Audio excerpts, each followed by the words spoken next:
और आज सुबह अपनी कामयाबी के लिए सब जल्दी जल्दी उठकर आ गए और कुछ लोग शायद अभी भी वाकई में सो रहे होंगे। आप सोच सकते हैं कि वो अपनी कामयाबी की जो सीढ़ियां चढ़ने वाले उसमें कितने पीछे रह गए और आप कितने आगे आ गए। नाम साहिबा जुबैर मुगल, इंदौर शहर से बिलोंग करती हूँ और पिछले 4 साल से इस बिजनेस को अपने अपलाइन शमशाद सर और जुबैर सर के माध्यम से सीख रही हूँ। तो एक बार मेरी दोनों ग्रेट अपलाइन के लिए जोरदार ताली।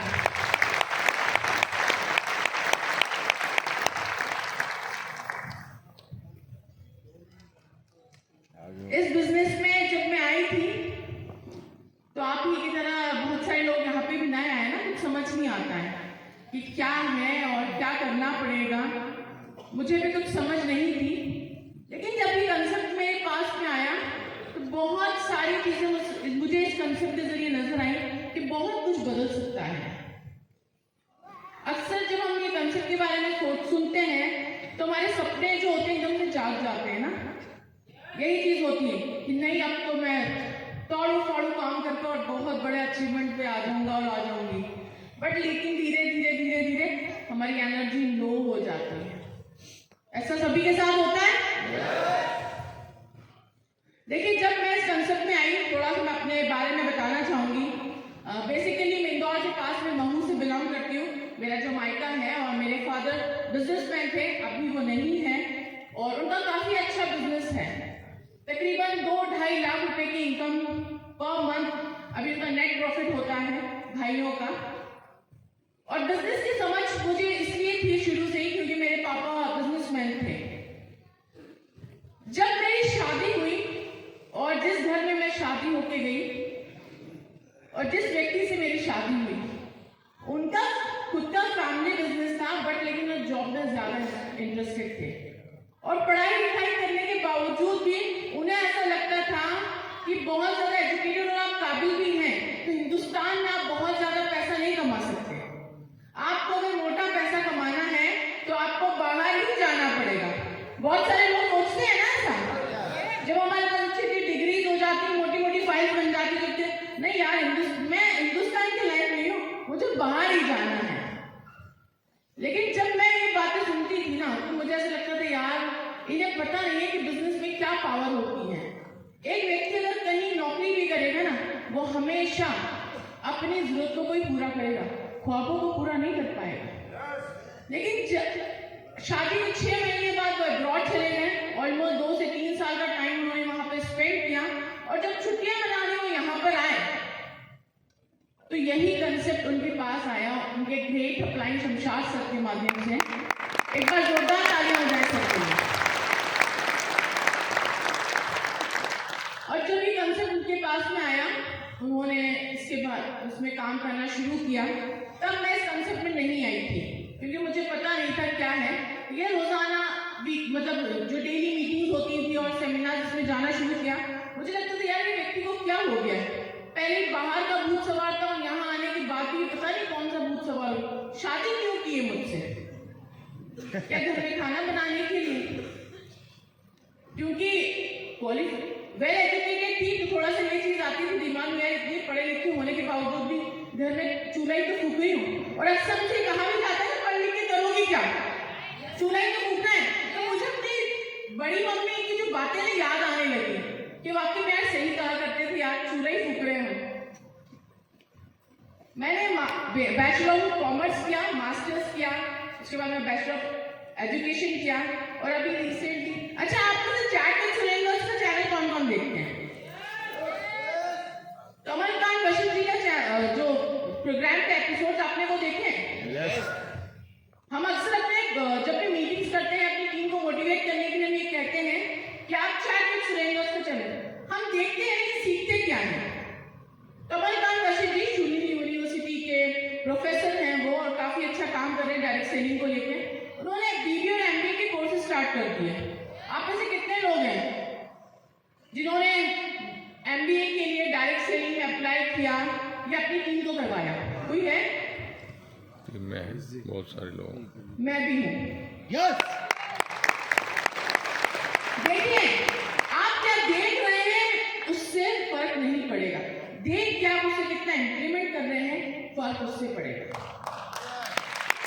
अभी 2 दिन पहले मैंने अप्लाई किया, मेरा रजिस्ट्रेशन हो चुका है, मेरा सेशन अप्रैल से स्टार्ट होगा।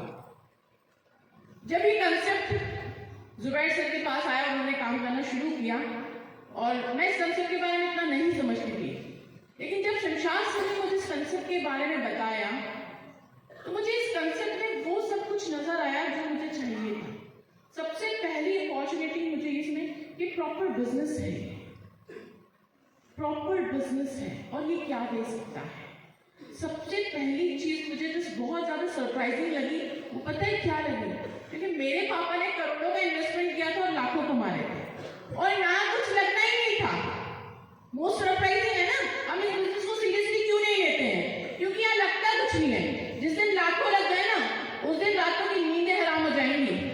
रातों में नींदें नहीं आएंगी कि लाखों लगाए, करोड़ों लगाए, कुछ बड़ा करना है, लेकिन यहाँ कुछ लगा नहीं है। इसलिए हमें इतना ज्यादा अंदर से फायर नहीं होती कुछ करने की। और मुझे सबसे ज्यादा सरप्राइजिंग वाली बात नहीं लगी। दूसरी कि पैसा तो हम कमाएंगे, हम अगर अदरवाइज कोई दूसरा भी काम करते पैसा तो कमाएंगे, लेकिन लाखों करोड़ों की इनकम नहीं अर्न कर सकते। इस सिस्टम में वो पावर है कि हम लाखों करोड़ों कमाएंगे भी और पैसिव इनकम भी पाएंगे। मतलब काम करेंगे एक बार और पैसा आएगा बार बार बार बार बार बार बार बार, और हमें ही नहीं, आने वाली जनरेशन को भी आएगा। ये मुझे बहुत ज्यादा प्रभावित की चीज है, और मैंने काम करना शुरू किया। जब मैंने इस बिजनेस को समझा और काम करना शुरू किया, लिटरली मैं बता रही हूँ, कोई भी चैलेंज मुझे रोक नहीं पाया। मैंने इस बिजनेस के लिए अपना घर भी छोड़ दिया। हो सकता है बहुत सारे लोग 100 किलोमीटर तो सेमिनार में नहीं जा पाते हैं। हमारे ग्रेट अपलाइन बैठे हैं शमशाद सर। मैंने अपना बोरिया बिस्तरा बांध के स्टेशन पे हमने रूम लेना स्टार्ट कर दिए। 3 स्टेशन पे रूम लिया और काम करना शुरू, अपने घर बार छोड़ के। आप में से कितने लोग हैं जो इतनी ज्यादा डेडिकेशन के साथ काम कर रहे हैं, जो अपना घर छोड़ के काम कर सकते हैं? 10 महीने में सिस्टम के रॉयल्टी अच्छे हो बने, 3 साल में टेक्निकल की पिन है, और सर ने अभी जैसे यहाँ से अनाउंस किया है कि बहुत बड़ी पिन इस 2024 में बिल्कुल हासिल करना है। और बिल्कुल मैंने सोचा है कि बिल्कुल डेडिकेशन के साथ काम करेंगे। यहाँ पे महिलाएं बहुत सारी आई हमारे पास में। परसों प्रोग्राम था महिला उद्यमी सम्मेलन, आप में से बहुत सारे साथी गए भी थे, और लकी है जो गए थे, हम नहीं जा पाए। बहुत सारी मैंने वीडियोज और क्लिपिंग्स देखी। सुनिए सर, KPMG FICCI की रिपोर्ट्स बहुत कुछ बता रही हैं कि 64,500 करोड़ का बिजनेस होगा, 74% महिलाएं आएंगी, और बाकी में रेशो दिन ब दिन बढ़ता जा रहा है। लेकिन क्या मात्र 74% रेशो होने से हम कामयाबी के रेशो में आ रहे हैं? भीड़ का आना कामयाबी नहीं है। कामयाबी तब कहलाती है जब भीड़ से अलग हट के दिखते हैं। बहुत बढ़िया। परसों जो प्रोग्राम हुआ, मैंने अभी शोभा मैडम मेरे पास में बैठी थी, मैंने कहा मैडम मुझे एक चीज बताइए, आप वहां पे प्रोग्राम देख के आई हैं, कितनी महिलाएं थी? बोले बहुत महिलाएं थी, 25-30 हजार 40 हजार शायद महिलाएं थी। मुझे सिर्फ एक चीज बताइए मैडम कि वहां पे स्टेज पे बड़ी इनकम अर्नर के रूप में कितनी महिलाएं थी? You all getting my point? क्या कहना चाह रही हूँ? महिलाओं का रेशो 74% है, लेकिन इनकम अर्नर्स कितनी हैं? हम 5,000 10,000 में कुछ हो रहे हैं क्या? इस चीज के लिए आए हम यहाँ पर, या लाखों कमाने आए हैं? करोड़ों कमाने आए हैं। तो करोड़ों कमाना है तो अपने आप को भी तो बदलना पड़ेगा। जो करोड़ों कमा रही हैं और आज हम में और उनमें कुछ फर्क होगा। वो अपने काम के लिए बिल्कुल डेडिकेटेड हैं, वो सारी वो चीजें कर रही हैं जो सिस्टम कहता है। और अगर हमें सिस्टम में बड़ा काम करना है तो हमें भी सब चीजों को साइड में रखना होगा। हमारे घर में चैलेंजेस आ जाते हैं बहुत सारे ना, घर में लड़ाई हो गई तो आज मीटिंग नहीं करना है। 200 किलोमीटर दूर अगर सेमिनार है, हस्बैंड परमिशन नहीं दे रहे हैं तो नहीं जाना है। अगर ऐसे चैलेंज आए और हम घर में बैठ गए तो क्या हम कामयाब लेडीजों में से आएंगे? हमें क्या करना पड़ेगा? हमें उन सब चैलेंजेसों को जो फेस हम कर रहे हैं, जो हमें लग रहा है हमारे कामयाबी में ऑब्स्टेकल क्रिएट कर रहे हैं, यानी कि जो स्पीड ब्रेकर्स आ रहे हैं, उन्हें बिल्कुल नजरअंदाज करना होगा। हमें हर वो चीज करना पड़ेगी।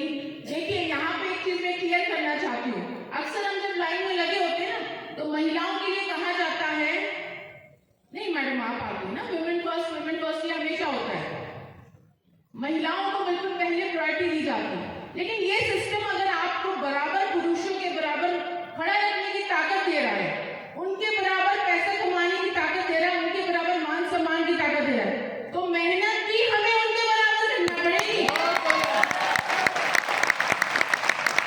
मेहनत भी उनकी करना पड़ेगी। यहाँ पे ये दोगलेबाजी नहीं चलेगी।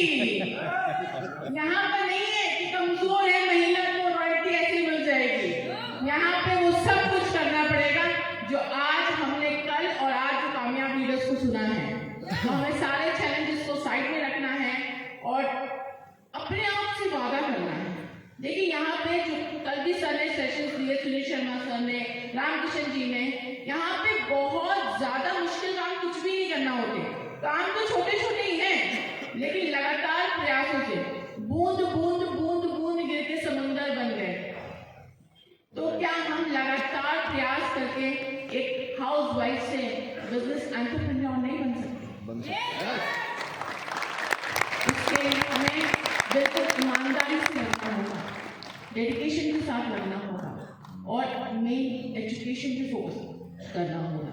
मैं ये बात नहीं करती आपके पास क्या डिग्री है, नो मैटर आपने कितना पढ़ा है, सिस्टम की एजुकेशन लेना है। सिस्टम क्या कहता है, क्या सीखना है, उस पर फोकस करना है हमें। तो हमें एजुकेशन लेना है।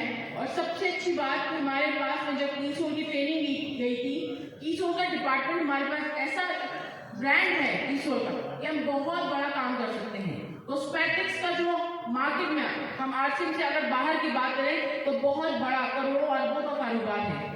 हमें कुछ बनाना ही नहीं है प्रोडक्ट, हमें सिर्फ प्रमोट करना है। तो ईसोल के प्रोडक्ट पे बहुत ज्यादा फोकस करना है। ईसोल के आउटलेट्स खुलवाएं, ज्यादा से ज्यादा ट्रेनिंग महिलाओं को दें और इस ब्रांड को प्रमोट करें और बिल्कुल फुल डेडिकेशन के साथ काम करें और अपने आप से वादा करें कि मुझे खुद को प्रूव करना है। शाहरुख खान जब इंडस्ट्री में आए थे, उन्होंने एक बात कही थी और आपकी अदालत में वो जब गए थे, उन्हें इनवाइट किया गया था, उन्होंने कहा था कि आप किससे अपना कंपैरिजन करते हैं या आप किसको बीट करना चाहते हैं। उन्होंने एक बात कही थी, सर मैं यहाँ बीट करने नहीं आया हूँ, मैं राज करने आया हूँ। और हम यहाँ किसी को बता रहे नहीं, हमें खुद को प्रूफ करना है। तो आप सब तैयार हैं? Thank you very much. और मैं बस यही दुआ करूंगी कि आप सब लोग मिलकर, हम सब मिलकर बहुत बड़ी कामयाबी